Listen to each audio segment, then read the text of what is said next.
Good morning, everybody. Hope everyone out there is doing well this morning. I want to thank you all for coming by and joining us today in our devotionals. Today, I want to thank you all for all your prayers and for praying for everyone that we have requested prayer for.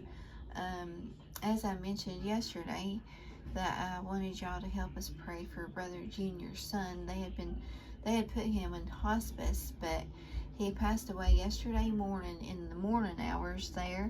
So please do pray for Brother Junior and his wife.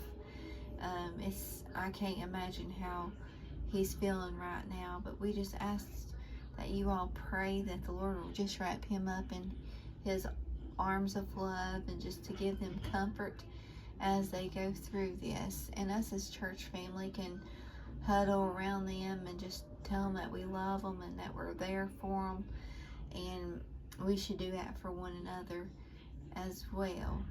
And I want to thank you all for praying for Miss Morgan. She got some test results there yesterday. The doctor seems to think that she's suffering from chronic migraine. So they're going to do a procedure on her, I guess in October, I believe she said, that they're going to do something about the nerves in her neck and stuff like that. So please do pray for that coming up in October. And please do continue to pray for Brother Buster as well and his shoulder. He's doing good and everything, but he's still in so much pain. I think he's supposed to be having some different therapists this week, so please do pray for him as he goes through that.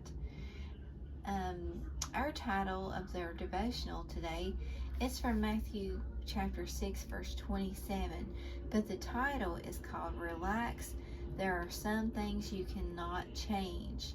So this will go along with the one that we done the other day about worry. We are all guilty of worry and having anxiety about things. I too myself had suffered from anxiety there a couple years ago. I don't have too much of it now, but there a couple years ago, I guess I had developed it just right after my mom had passed away. It's been about 10 years ago since my mom passed away. I'm not the kind that shares my feelings or anything. Sometimes I just hold things in, and that's not a good thing to do, and that causes anxiety, and I believe that's what caused mine. But I have found so much comfort in reading God's Word and praying through it, and just asking the Lord to help me with the anxieties that I was feeling at the time. Because I had such anxiety, I had panic attacks in the morning when I woke up till the evening, till I went to bed, and I went to the emergency room I don't know how many times. So, I mean, anxiety is a real thing, but the good Lord can give us comfort through that. And I pray if there's anyone out there that's suffering through it, I know how you feel. I know what you're going through, and if you're going through it, and I might not know who may be out there listening, but please know that I will be praying for you as well, because I know it's a real thing. It's not fun when you're going through it, but I promise you, if you get in the prayer closet and just pray to the good Lord who knows how we feel, He will help you and bring you through that. But I'm going to go ahead and start into this devotional. As I said, it says, relax. There are some things you cannot change. Which of you, by taking thought, can add 1 cubit into his statue? Relax. There are some things in life that we cannot change, no matter how hard we try. Why? Because you are not God, and neither am I. Can you change anything by worrying? Can you change your height? Can you change your number of days on the earth? Actually, our helplessness in so many areas of life is good for us. By accepting what we cannot change, we are forced to trust God. Why is the sin of worry a direct attack on God's character?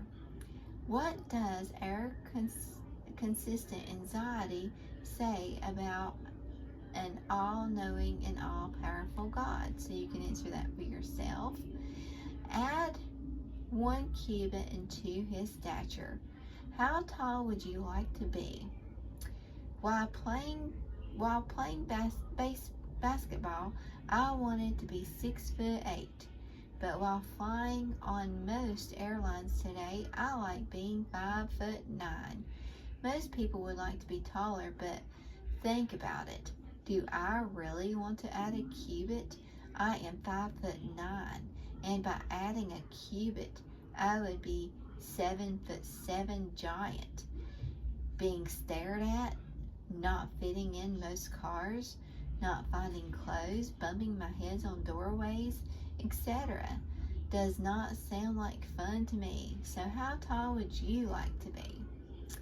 Can you add a cubit, 18 inches, to our height by thinking about it or worrying about it? By the way, I am not referring to the crazy high heels that many girls love to wear today. Even since Jesus' day, it seems that many wanted to be taller according to what we see in archaeology. King David was probably between 5'2" and 5'8", and according to the empty tomb, Jesus himself was probably about 5'6". Why is it important to accept the way God made us and be thankful? Can add 1 extra hour to his lifespan. Who of you, by being worried, anxious, has the ability is able to add a single hour to his life? Feel aged adult. The word stature can be translated in 2 different ways. One reference to a person's lifespan or the period of time a person is alive on the earth. The other refers to a man's height, as in the case of Zacchaeus, who was short in stature and climbed up a tree to see Jesus. Jesus asked this question as part of his teaching on worrying and anxiety. He is actually making an exaggerated, I don't know how you say that word, hyperbole. And either way you translate this verse, you get the same answer: no way. So what do you want to change in your life that you have absolutely no power to change?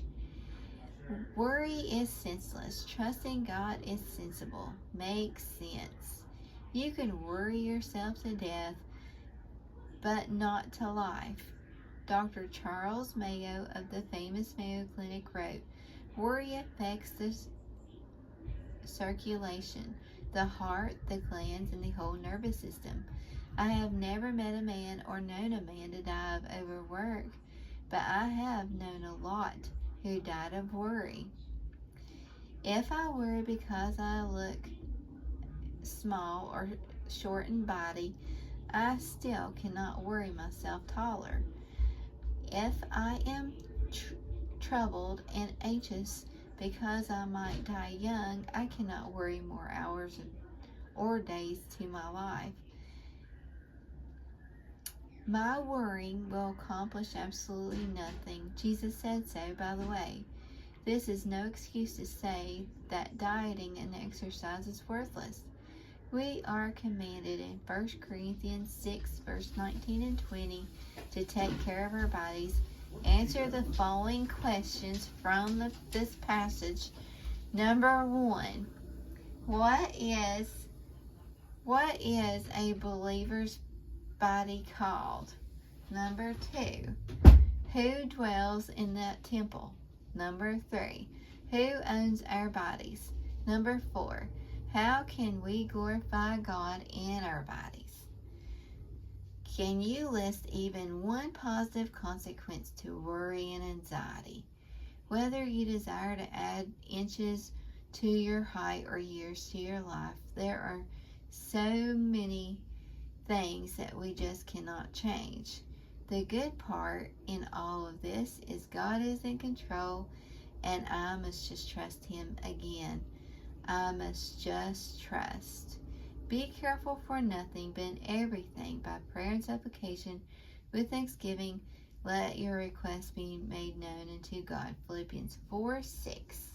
I hope you all enjoyed that devotional today. I enjoyed sharing it with you all, and I hope it's helped you all in some way. Thank you all for coming by, and may God bless.